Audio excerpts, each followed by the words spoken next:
Since the car sat for so long, it's kind of developed that car sitting too long smell.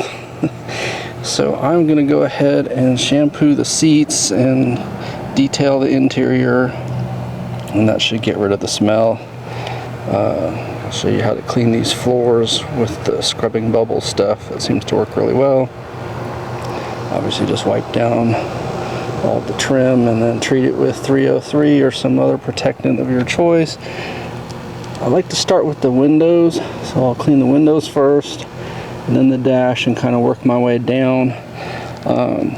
Sometimes I'll do the seats first since it's early in the day and it gives them time to dry, but because I need to get in here and clean this real thoroughly, I'm going to do that first, and then I'll do the seats and let those dry while I'm doing the floors.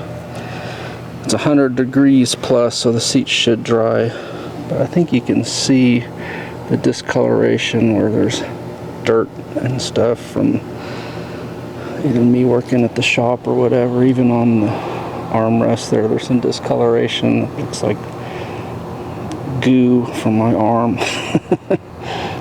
I always try to give you the most recent thoughts that I have, and I've been using the invisible glass on the interior windows, not on the exterior.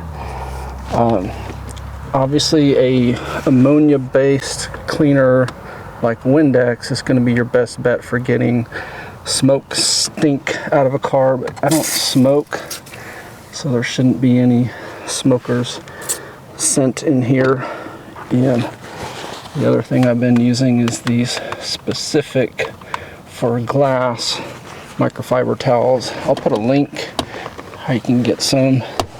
I'm really liking what they do for the window glass, and I've got to get rid of this. This is ridiculous. I need to put the one like I have in my Crown Vic that's built into the mirror, because these things just fall down all the time. You see the mounting bracket's broken a couple times, so it's beyond time to replace that. That'll be another video. It's also safe for your tinted windows.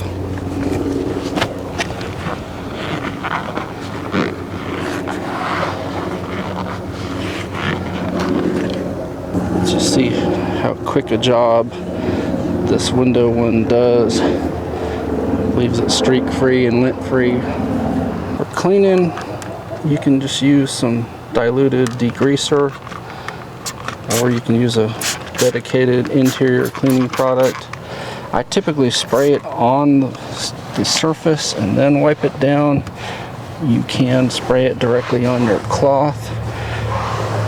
Also, if you have areas that are harder to reach or that you don't want to get overspray on, then you should definitely spray your cloth for those areas. But when you're working with large areas, I find it's easier to just go ahead, spray it right on the surface and clean it. Most of the time I use 303 on my interior surfaces. I feel like it's a really good protectant. I bought some of this, again not sponsored, but I do like the way it smells, and since the car was a little bit stinky, I'm going to use this. Again, it's just like anything else. You can spray it directly on if you're careful, or spray it directly on your cloth for areas that you don't want any overspray, and then just wipe it in. It says not to use it on any clear plastic and that it is slick, so obviously you don't want it on any surface that can't be slick, like your brake pedal, possibly your floors. It also says that it does stain some areas like blacktop, which I don't know why that would really matter, but I guess if that's important to you, make sure you don't get it oversprayed on that.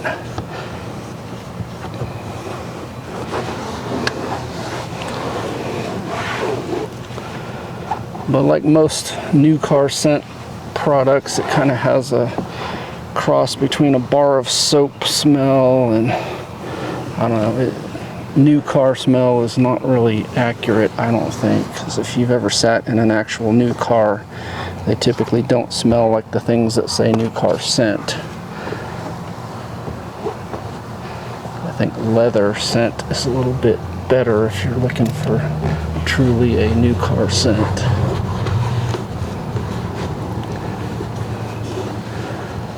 but there's nothing that's really the same as a new car scent. I don't know. It's the combination of plastics and leathers and vinyls and all the other materials, but it's a unique scent, and it's one that once you've smelled it, it seems like you always crave it. One thing I don't know about this is if it evaporates up onto the window glass. I know a lot of protectants do. Even the 303 seems to do that. So when you spray it on your dashboard, then the heat of the sun hits it and you get kind of a film, almost looks like a smoky film on your glass over time. And you can tell you're getting it.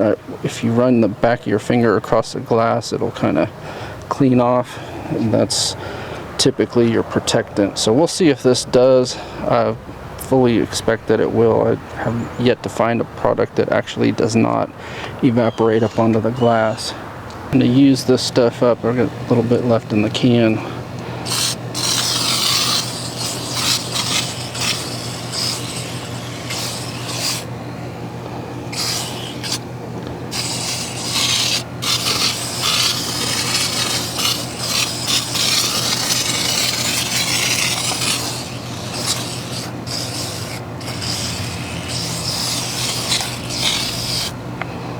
This is what I'm going to use to clean the seats. And you see I have it set to just water rinse since I sprayed that foam cleaner on the seats already. It doesn't need any extra soap.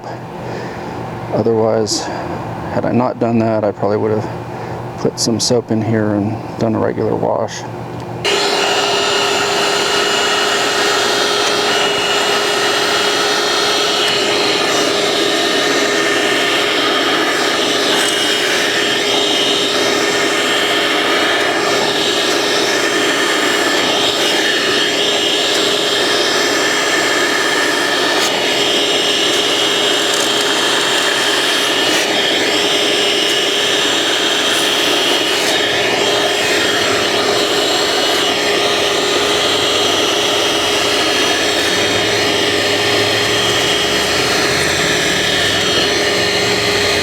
These are real simple. You choose between tools or floor cleaning, which is vacuuming out of there.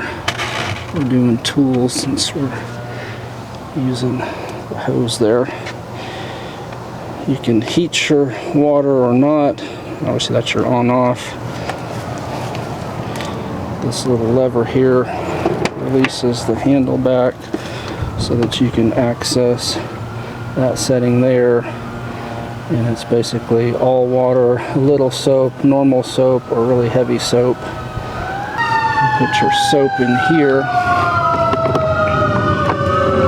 You can make it as concentrated as you want. Just unscrew that cap, fill it up. I recommend water and soap in here, not just straight soap. You got your choice of attachments if you want this sort of attachment. A pet attachment in there, or the normal attachment's what I use most of the time. Then when you turn it on, this button here dispenses the water.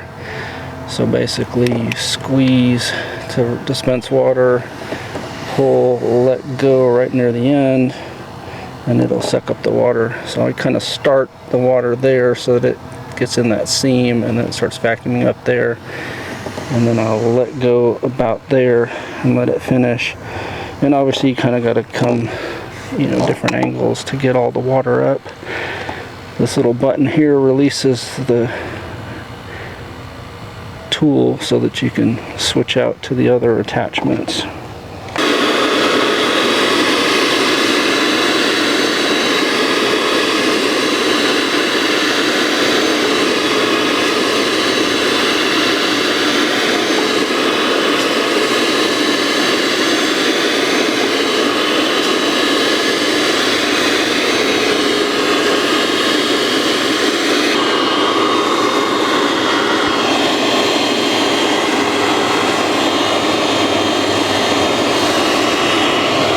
This may be one of the coolest tricks I've learned yet, using the bathroom cleaner on these rubber floors.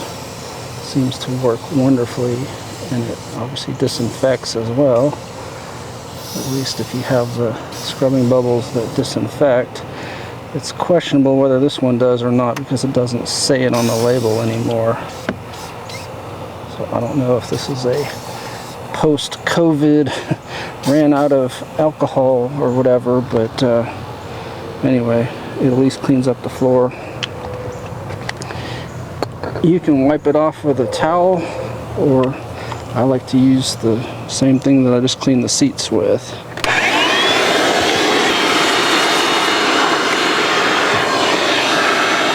And if you want, you can dry it with a towel or just let it air dry. But you see, it does an amazing job on these floors. And if you have the disinfecting one, obviously any goo that was on your floor, germs will at least get killed. Before and after.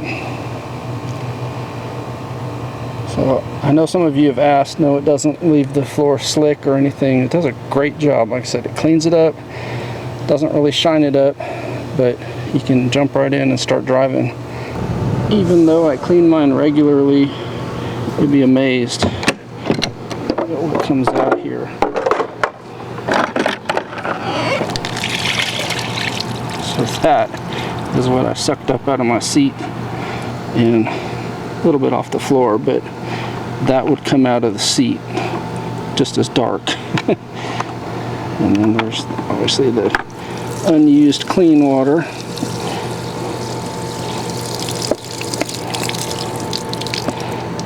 It's an interesting system, to say the least. You fill the clean water in there, and then as it vacuums up, this balloon deflates and it fills with the dirty water. So theoretically, it uses the exact amount of water and sucks up as much, although I don't really think it works as exactly as planned. I do think it's important to rinse out after every use so that you don't get mildew and you don't get really bad odors forming in here.